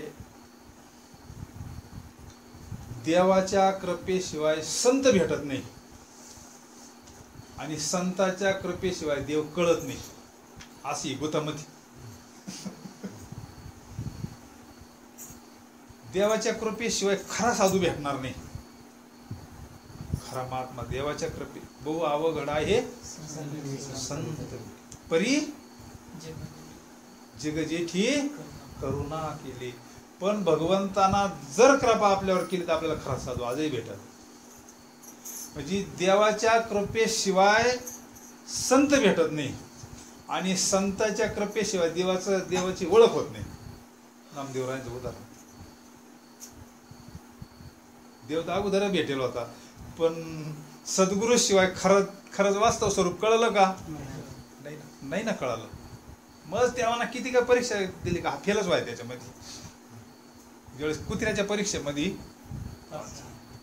मग म्हणले अरे ओळखलं म्हणजे तो मला. आता कशामुळे ओळखलं? संतांच्या कृपेशिवाय ओळख झाली. खेचर पायी तिने धडधडीत सांगितलं. ओळख झाली खेचर पायी. आणि म्हणले मग आता तू नामा पहिल्यासारखं राहिलाच नाही म्हणले, मंदिरात येतच नाही म्हणले, पहिला मला सेवा तुला घटकाभर करमत नव्हतं म्हणले, आता तू येतच नाही म्हणले पहिल्यासारखा. म्हणले देवा आता तू कुठं नाही ते सांग. कुठं नाही म्हणले तू. आता म्हणले तूच भरलाय सगळं, तर जळी स्थळी काष्टी पाशाने जिकडे पावे तिकडे चतुर्भुज गोपाळू लाजले गे माया आता नाव वाळू. आणि साक्षात्कार झाले म्हणले आता पांडुरंगच भरलाय म्हणले सर, तिकडं नाही तिकडे देवच भरलाय म्हणले. कधी? संत कृपा. म्हणजे पहिला नामदेव रायने जेवढं भगवंताची सेवा केली ती वाली गेली का? तो ठेवा होता, ठेवा. बॅलन्स होता त्याच्यामध्ये. ज्याच्याकडे बॅलन्स आहे त्याचीच भक्ती होत असते. बहुत सुकृताची जोडी जोडी. साधा आपल्याला एखादी टपरी टाकायची ठरली 22,000 रुपये लागत, 50,000 रुपये लागत आहे टपरी साधी. मोठा विषय तर सोडा. म्हणजे व्यवहारात जर भांडवलाशिवाय काही करता येत नाही, परमार्थ बिगर भांडवलाचा होईल अजिबात नाही. आपलं पूर्व काहीतरी सुकृत आहे, आपला असन, आपल्या आईवडिलांचा असन, कोणाचं तरी असल, म्हणून तुका म्हणे होता ठेवा ठेवा. काहीतरी आपला ठेवा होता म्हणून आपण परमार्थाच्या वाटेला लागलो. भगवंतानं आपल्यावर कृपा केली, आपल्याला खऱ्या संताची भेट झाली. बरं आता समजा आई वडिलांचा ठेवा किती दिवस पुरण आपण जर नाही कमवलं तर ती निघून 10 लाख रुपये बँकेत टाकून देईल. किती दिवस लागतील उडायला? काय टाइम लागतो उडायला? त्याचे जर आपण टाकले तर ते बॅलन्स टाकला तर वाढन ना, तो नुसताच संपून टाकला तर मग काय राहील? हरिमुखे म्हणा, हरिमुखे म्हणा, पुण्याची गणना हो न करी. आपण रोज काहीतरी परमार्थ केला, भगवंताचं चिंतन केलं, हरिपाठ केला, काकडा केला, काहीतरी सेवा केली तर मग आपल्याला काहीतरी बॅलन्स पडन आणि मग आपल्याला लागेल तेव्हा काढून आणता येईल. पण आपला बँकेत नसला तर आपल्याला ती थांबत तरी देतील का? नाही ना. काहीतरी आपला ठेवा पाहिजे. आणि साधू संत पा किती नामचिंतन करते पण देवाकडे काहीच मागत नाही, त्यांचा बॅलन्स पडतोय. काही मागितलं तो खबर आहे नाही आयु जीवनामध्ये हे चिदान देगा. एवढा बॅलन्स म्हणल्यावर आपण तर म्हणून काय मागण, आपल्यासारखा नियम नाही. अहो त्यांना छत्रपतीने काय काय पाठवलं होतं. निवळ हिरे माणिक मोते तर पाठवले होते, पण त्या याच्यावर 10 गावची जागिरी लिहून दिली होती का हे याचे राजे तुम्हीच म्हणले, आता सगळे हे तुमचंच म्हणले. आता छत्रपतीने पाठवलं होतं, केलं स्वीकार तिने. सोने रुपया मूर्ती की समान म्हणले. काय करायचं आम्हाला याच्यावालं? राजाला सुद्धा सांगितलं तर पवित्र तुळशीची माळ घाल म्हणले, भगवंताचं चिंतन कर म्हणले. मला काय करायचं याच्यावालं? म्हणजे साधू धनका भुका नाही होता, धनका भुका होता वो साधू नाही होता. त्याला एवढा त्रिलोक्याचा मालक भेटला, त्याला या गवळाचं काय करायचं? फलकट तो संसार येत सार भगवंत. ते म्हणजे लाथाडीला संसार केला सळवर मिशी मार. ही साधूची स्थिती आहे. साधूला देव भेटले, त्याला काय करायचं? या फलकट संसाराला फलकट म्हणतोय साधू. आणि आपण तर आयुष्यभर त्याच्या मागं पळतोय, काय आपल्या हातात येईल. म्हणून त्याने सांगितलं आपुला तो एक देव करून घ्या, तिने विना जीवा किती दडदडीत सांगितलं. आणि पुढं काय सांगितलं मग? येरते दुःखाची. म्हणजे देव सोडून तुम्ही जे करशाल ते काय असेल कारण आहे. किती किती व्यवस्थित पत्ता सांगितलाय. एक भगवंत सोडून जेवढं आपण करू ना, किती करू द्या, किती एखादा पार किती मोठा होत्या, टाटा बिर्ला होते, पण त्याला खरं सुख नाही प्राप्त होणार. विषयातलं सुख म्हणजे काय? खरं सुख फक्त भगवंताचं. आणि एक देव सोडून जेवढा आपण हे करू ते उखड पाटे उखड कुठ पाटे तुका म्हणे होता ठेवा तो या भावा सापडला. आपला सुद्धा काहीतरी ठेवा असं म्हणून आपण या काहीतरी आपण परमार्थाच्या या धर्म मंडपात बसतोय. थोडं तसं इथं कसं काय माणूस येईन का? तसं काय प्रत्येकाचं काहीतरी सुकृत असतं. म्हणून भगवंताचं श्रवण जरी केलं तरी व्हायला जात नाही. श्रवण आपण इथं काही बाकीच्या घरच्या का फानल्यात का? भगवंताचं गुण गाई नावडी श्रवणे कीर्तने झाली ती पावन संकाधिक जाण परमभक्त. अरे परीक्षितीनं 7 दिवस भागवत ऐकलं फक्त, पण कसं ऐकलं? हो एक चित्ताना. एक चित्ताना म्हणजे पाणी सुद्धा प्याला नाही तो, पाणी सुद्धा प्याला नाही. तहान काही नाही, काय नाठवे घरदार तहान पळाली भोक तुका म्हणणे धन्य ऐसा दिवस तो. पंढरीच्या वाटी मूळ दे. तिसऱ्या दिवशी गुरु महाराजांनी विचारलं, म्हणले बाळा आज 3 दिवस झाले म्हणले तू पाणी सुद्धा प्याला नाही म्हणले, जेवण तर नाही म्हणले, एकाग्र चित्तानं निवळ श्रवण. कारण त्याला माहिती होतं 7व्या दिवशी आपल्याला लगेच मोरळ येणार. 8वा दिवसच नाही ना आपल्याला, आणि आपल्याला तरी 8वा दिवस आहे का? 8वा दिवस नाहीच आहे.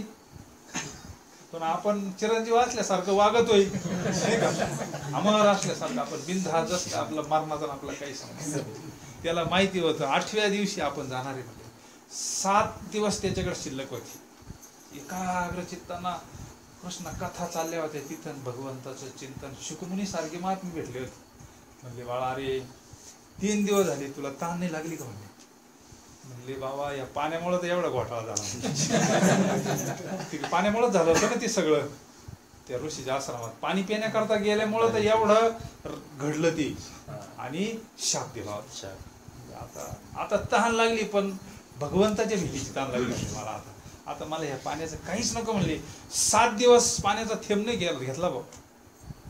7 दिवसात सुद्धा उद्धार होऊ शकतो, पण त्या पद्धतीनं श्रवण आपलं घडत नाही. आपलं थोडं हळूहळू चालू आहे, आपण थोडं थोडं थोडं चाललंय. त्यानं ठरवलं 7 दिवसात जीवनाचं सार्थक करून घेतलं. 7व्या दिवशी त्याला जीवनमुक्त अवस्थाच प्राप्त झाली. 7व्या दिवशी विचारलं, म्हणजे गेली का तुझी भीती? आता सर्प येणारच म्हणले. जरी मी तुला एवढं 7 दिवस भागवत सांगितलंय, तुला ब्रह्मज्ञानाचा उपदेश केलाय, पण तिकडं साधूचाच तो सुद्धा शाप साधूचा आहे ना, तो कसा काय खोटा होईल? 7व्या दिवशी तक्षक येणारच म्हणले, आणि तुला दंश काम त्याच्यात बदल नाही होणार म्हणले. पण तुझी मरणाची भीती गेली का ते सांग. आणि आपल्याला परमार्थ तेवढ्या करताच करायचं आहे. मरण माझे मरून गेलो, मी तो झालो अमर. देहाचा जाणारा देह आहे, ज्याच्या करता भगवंतानं आपल्याला हे शरीर दिलंय, यासाठी केला होता शेवटचा दिस गोड व्हावा. आता निश्चिंतीने पावलो फुंटलिया धावा. तृष्णीच्या तुका म्हणे मुक्ती परनियली नोवरी. आता दिवस चारी ते म्हणले आता मला मुक्ती न वरलं म्हणजे काय? तुका म्हणे मुक्ती परनियली नोवरी, म्हणजे जीवन मुक्त अवस्था प्राप्त झाली. 4था पुरुषार्थ जो मोक्ष तो प्राप्त झाला. आता मनुष्य देहाचं सार्थक झालं माझं. आता हा देह जावो अथवा राव. आता हिची मला गरज नाही राहिली. म्हणजे काय झालं? परिस्थिती सारखंच झाली ना स्थिती तुकोबरायांची. आता नाही येणे जाणे सहज खुंटले बोलणे, म्हणजे देहाचं तादात्म्य सुटलं. हे देह पंचमहाभूताचं शरीर आहे, हे त्याची त्याला ऊस देऊन टाक. उसनं आणले आपण देतो माग का नाही देत? हे उसनच दिलंय आपल्याला. आपण म्हणतोय माझं आहे. तसं आपलं जर असतं तर केस पांढरे झाले असते का? आजारी पडलो असतो का आपण? आपल्या मनावर काहीच नाहीये ती, पण आपण म्हणतो सगळं माझं माझं माझं. तेच सोडायचं, बाकी दुसरं काय करायचंय? टर्पल वेगळं आणि आतले शेंगदाणे वेगळे. हे फक्त काय आहे? वरचं टर्पल आहे, पण याची सुद्धा गरज आहे. देवाची भेट होस तर, आपलं काम होस तर याला फार सांभाळायचं.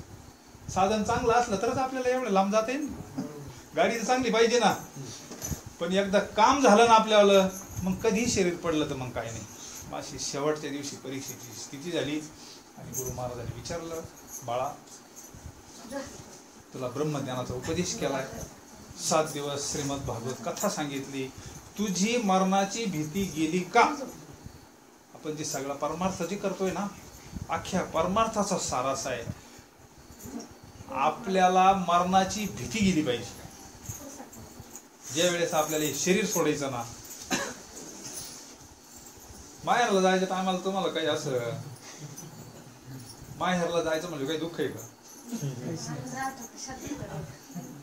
बरोबर आहे का नाही? माहेरला म्हणल्यानंतर तुम्ही काय ना आम्ही काय.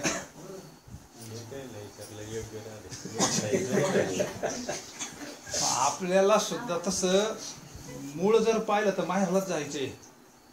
जाऊ देवाची या गावा, घेऊ तिथेच विसावा. देवा सांगू सुख दुःख आहे ना तो अभंग. म्हणजे आपल्याला हे शरीर पडल्यानंतर पांडुरंगाकडे जायचंय, वैकुंठात जायचंय, पण आपल्याला माहिती नाही म्हणून भीती वाटते. आपल्याला वाटतं आपल्याला जाळीत, आपल्याला नाही जाळती.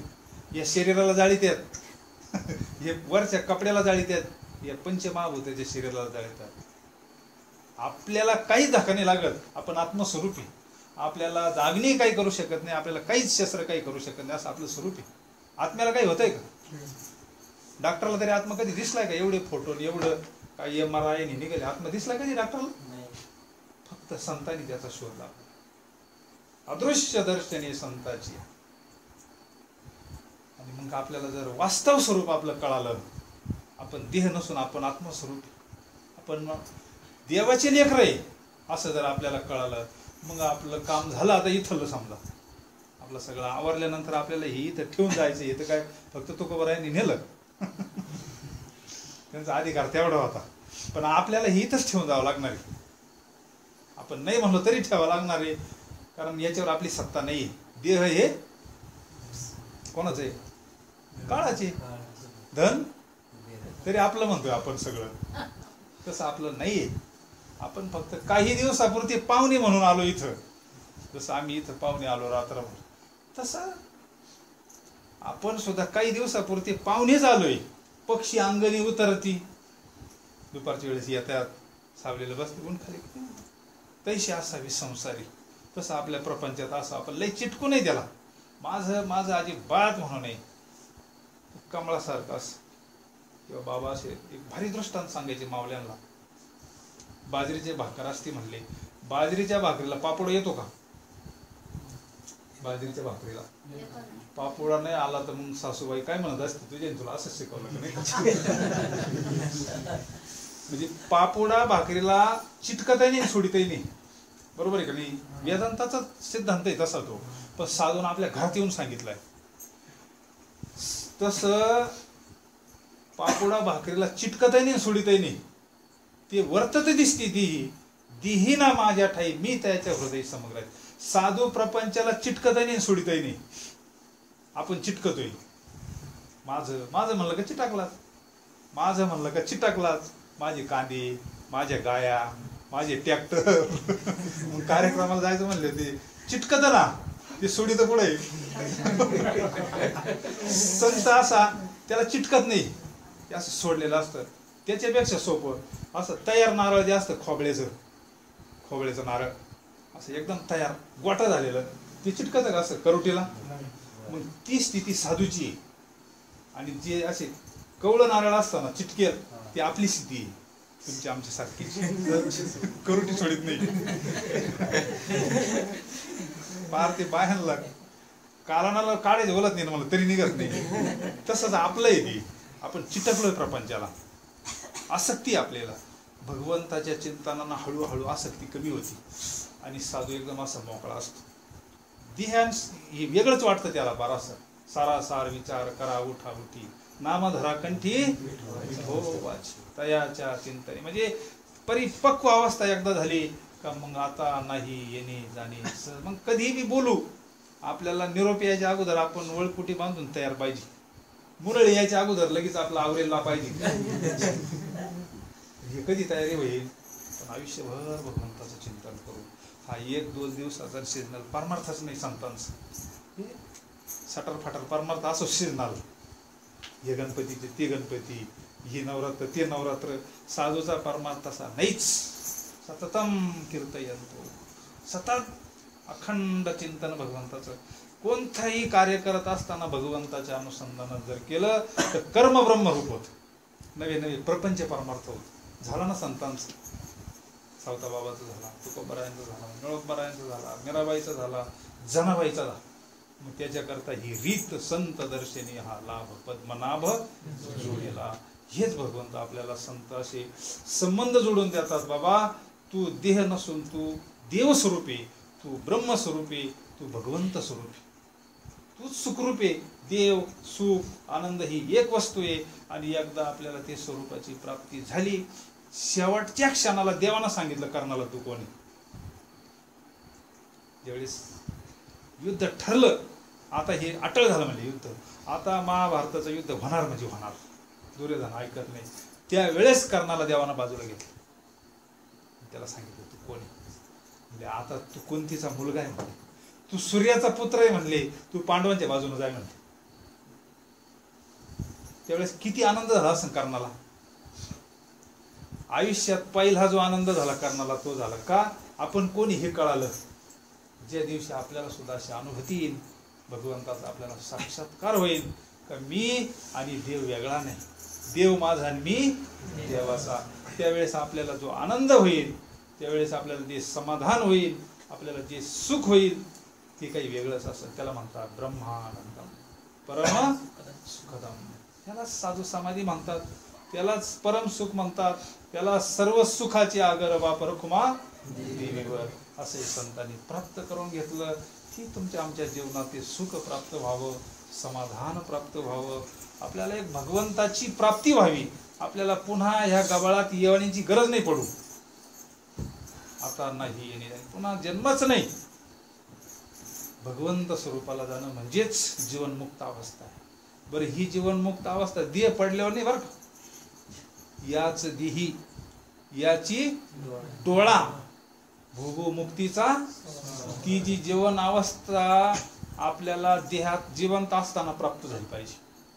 मेल्यावर आपल्याला मोक्ष संतांना मान्यच नाही, मेल्यावर मोक्ष संतांना मान्य नाही. देहात असताना ही जीवन मुक्त प्राप्त ज्याला प्राप्त झाली त्याचा धन्य पुण्य रूप कैसा, काय पुढे भजनी मांडा, धन्य पुण्य रूप कैसा झाला संसार, देव आणि भक्त दुजा नाही विचार. झालेली सेवा सद्गुरूंच्या चरणी तुम्ही सर्व, प्रभू तुम्ही महेशाच्या मूर्ती, सहज हा योग. तर यांचं काहीतरी मागचा ठेवा म्हणायचा या मंडळींचा. एवढी तुम्ही संत मंडळी येतात.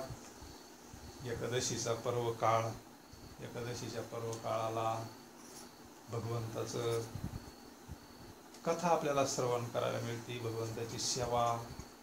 एकादशीच्या दिवशी काहीतरी श्रवण घडलं ना, समजून घ्यायचं आपलं काहीतरी ठेवाय निश्चित.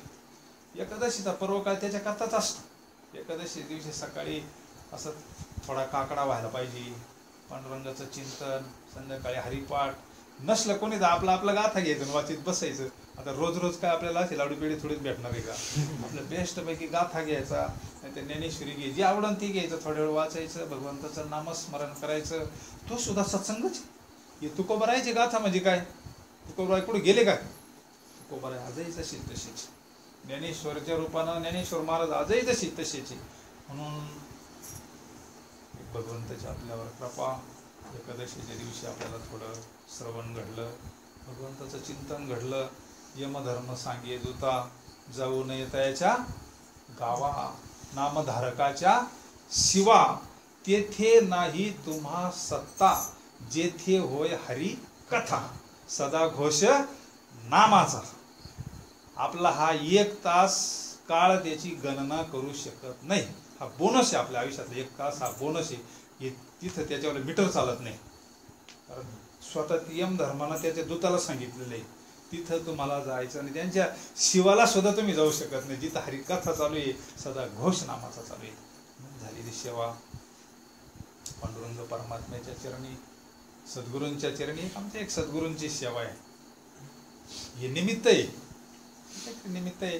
त्या निमित्तानं सत्संग घडतो, फार चांगली मंडळी आहे. एक पांडुरंगाची सेवा घडती.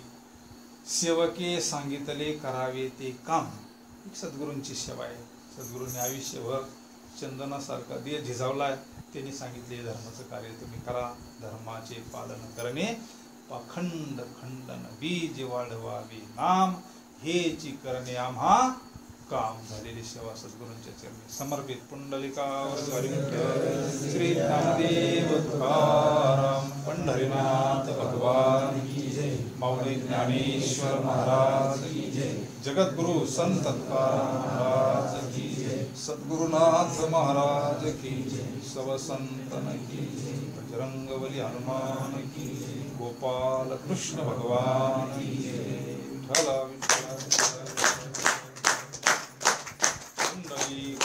विठ्ठल श्री ज्ञानदेव तुकाराम पंढरीनाथ भगवान की जय, माऊली ज्ञानेश्वर महाराज की जय, जगद्गुरु संत तुकाराम महाराज की जय, सद्गुरुनाथ महाराज की जय, सब संतन की जय.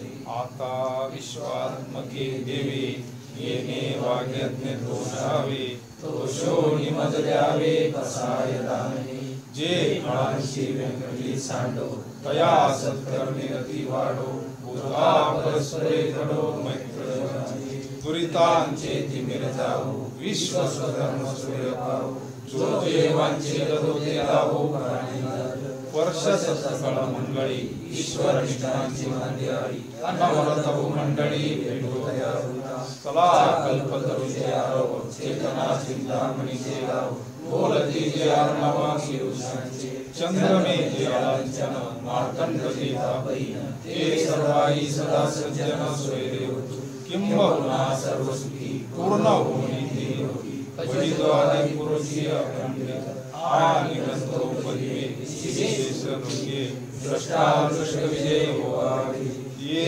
कमने श्री विशेष राहो आओ ये दान बसाओ येने वरी ज्ञान देवो सुयादा येने वरी ज्ञान देवो सुयादा येने वरी ज्ञान देवो सुयादा हरि ओम शांति शांति शांति सदा सर्वदा योग तुझा घडावा तुझे कारणी देह माझा पडावा पेक्षू नको